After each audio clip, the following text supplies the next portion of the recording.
Bismillahirrahmanirrahim. Assalamualaikum warahmatullahi wabarakatuh. Pertama-tama marilah kita senantiasa memanjatkan puja dan puji syukur kita kepada Allah Subhanahu wa taala yang mana telah memberikan segala nikmat serta karunia-Nya sehingga pada kesempatan kali ini kita dapat melanjutkan perkuliahan secara virtual, khususnya pada mata kuliah metodologi penelitian.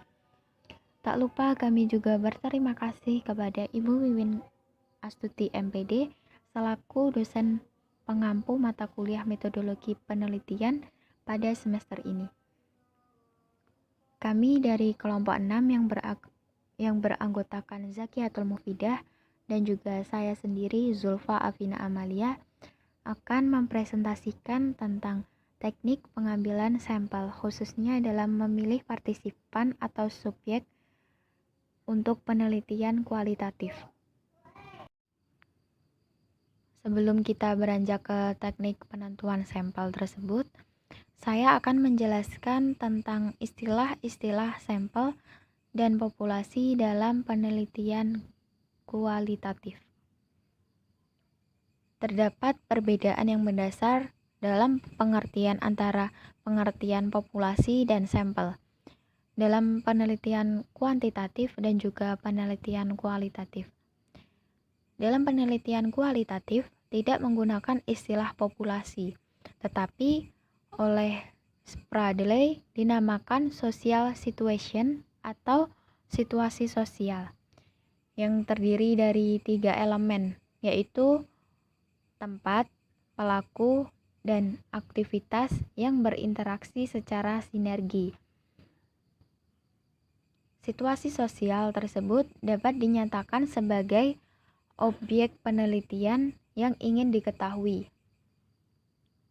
Pada objek penelitian ini, peneliti dapat mengamati secara mendalam aktivitas orang-orang yang ada pada tempat tertentu.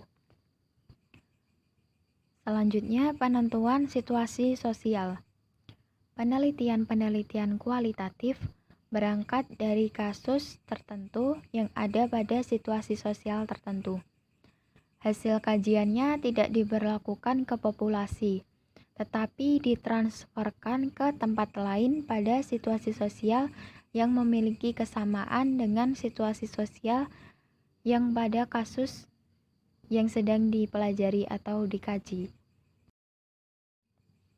Untuk istilah sampel, dalam penelitian kualitatif bukan dinamakan sebagai responden, akan tetapi dinamakan sebagai informan atau narasumber, partisipan, teman, dan juga dapat dikatakan sebagai guru dalam penelitian. Sampel dalam penelitian kualitatif juga bukan disebut sebagai sampel statistik, tetapi sampel teoritis, karena tujuan penelitian kualitatif adalah untuk menghasilkan teori, bukan untuk membuktikan teori. Untuk penentuan partisipan, kekuatan dari penelitian kualitatif terletak pada kekayaan informasi yang dimiliki oleh partisipan dari kasus yang diteliti, dan juga kemampuan analitis peneliti. Penentuan sampel dalam penelitian kualitatif sangat tepat jika didasarkan pada tujuan atau masalah penelitian yang menggunakan pertimbangan-pertimbangan dari peneliti itu sendiri dalam rangka untuk memperoleh ketepatan dan kecukupan informasi yang dibutuhkan sesuai dengan tujuan atau masalah yang dikaji. Selanjutnya, teknik sampling dalam penelitian kualitatif. Menurut Creswell, penelitian kualitatif adalah dengan sengaja memilih informan, dokumen, atau bahan-bahan visual yang dapat memberikan jawaban-jawaban terbaik pertanyaan penelitian dan tidak ada usaha untuk memilih informan secara acak. Seorang informan yang baik adalah seorang yang mampu menangkap, memahami, dan memenuhi permintaan peneliti, memiliki kemampuan reflektif, bersifat artikulatif, meluangkan waktu untuk wawancara, dan bersemangat untuk berperan dalam penelitian. Lebih jauh, Creswell menjelaskan bahwa konsep penarikan sampling bertujuan atau purposeful digunakan dalam penelitian kualitatif. Maksudnya, peneliti langsung menyeleksi individu berdasarkan posisinya dalam penelitian dengan pertimbangan bahwa mereka memiliki informasi yang dibutuhkan, memahami permasalahan penelitian, dan merupakan pusat fenomena dalam penelitian itu. Untuk pemilihan partisipan pertama atau the primary selection secara langsung memberi peluang bagi peneliti untuk menentukan sampel dari sekian informan yang langsung ditemui. Selanjutnya, partisipan yang kedua atau the secondary selection sebagai cara alternatif bagi peneliti yang tidak dapat menentukan partisipan secara langsung. Jadi di sini peneliti biasanya menggunakan cara-cara lain seperti dengan beriklan, pengumuman, dan sebagainya. Dalam penelitian kualitatif tidak bermaksud untuk menggambarkan karakteristik populasi atau menarik generalisasi kesimpulan yang berlaku bagi suatu populasi, melainkan lebih berfokus kepada representasi terhadap fenomena sosial. Data atau informasi harus ditelusuri seluas-luasnya sesuai dengan keadaan yang ada. Hanya dengan demikian itu peneliti mampu mendeskripsikan fenomena yang diteliti secara utuh. Baik, di sini saya akan melanjutkan pemateri sebelumnya. Dan di sini saya akan membahas mengenai macam-macam teknik sampling. Jadi teknik sampling itu ada dua dalam penelitian kualitatif. Yang pertama yaitu probability sampling, kemudian yang kedua yaitu non-probability sampling.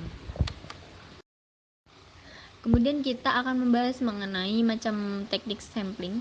Yang pertama yaitu probability sampling. Probability sampling adalah teknik pengambilan sampel yang memberikan peluang yang sama bagi setiap unsur atau anggota populasi untuk dipilih menjadi anggota sampel. Teknik probability sampling ini ada 4.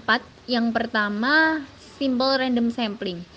Nah, simple random sampling ini disebut juga sampling sederhana, di mana dia adalah sebuah proses pengambilan anggota sampel yang sifatnya sederhana, ditinjau dari proses samplingnya dengan memberikan peluang yang sama kepada semua anggota populasi untuk dipilih sebagai anggota sampel. Kemudian yang kedua yaitu proportionate stratified random sampling.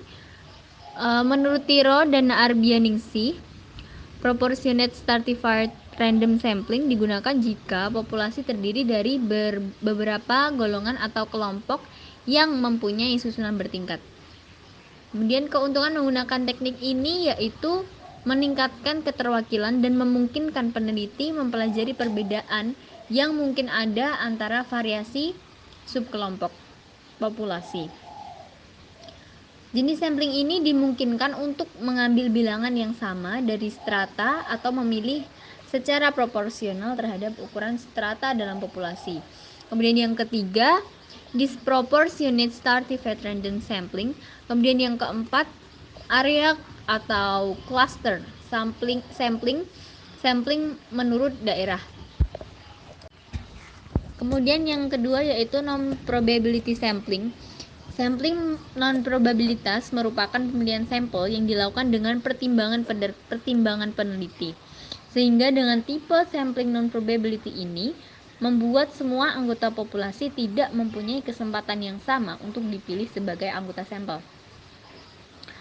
Non-probability sampling dikembangkan untuk menjawab kesulitan yang timbul dalam menerapkan teknik probability sampling, terutama untuk mengeliminir biaya dan permasalahan dalam pembuatan kerangka sampel.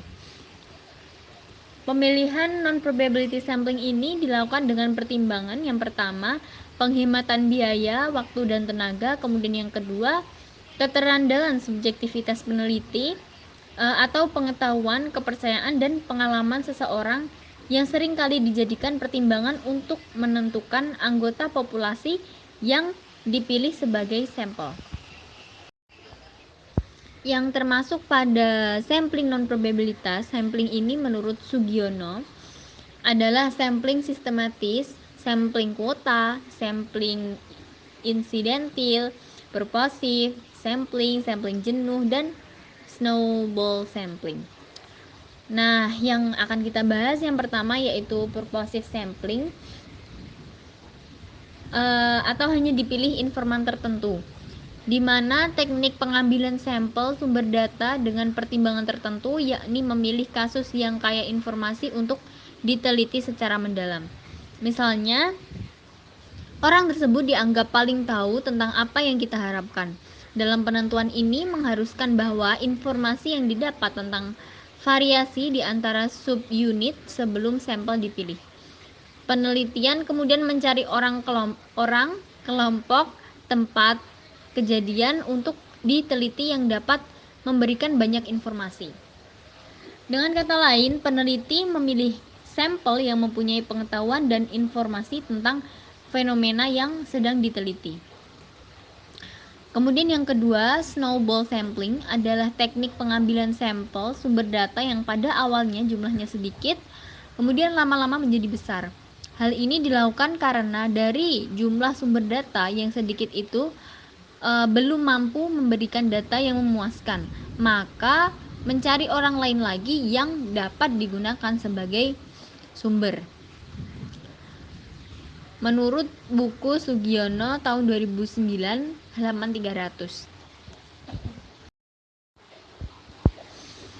Biasanya pengambilan sampel berdasarkan tujuan atau kriteria dimulai dengan kelompok tertentu, jenis individu, peristiwa, atau proses. Untuk mencapai tujuan ini, penelitian kualitatif fokus pada teknik pengambilan sampel berbasis kriteria untuk mencapai kelompok sasaran. Yang pertama. Nah, setelah metode pengambilan sampel ditentukan, maka peneliti harus mempertimbangkan ukuran sampel. Ketika menentukan ukuran sampel untuk studi kualitatif, penting untuk diingat bahwa tidak ada aturan yang benar-benar pasti. Kita dapat memperkirakan ukuran sampel berdasarkan pendekatan penelitian atau metode pengumpulan data yang digunakan. Dalam studi kualitatif, pengambilan sampel biasanya berlanjut hingga mencapai titik jenuh. Ini adalah titik di mana tidak ada informasi baru yang muncul dalam data. Bila pemilihan sampel atau informan benar-benar jatuh pada subjek yang benar-benar menguasai situasi sosial yang diteliti atau objeknya, maka merupakan keuntungan bagi peneliti karena tidak memerlukan banyak sampel lagi, sehingga penelitian cepat selesai. Yang harus peneliti paham yaitu tuntasnya perolehan informasi dengan keberagaman variasi yang ada, bukan tentang banyaknya sampel sumber data.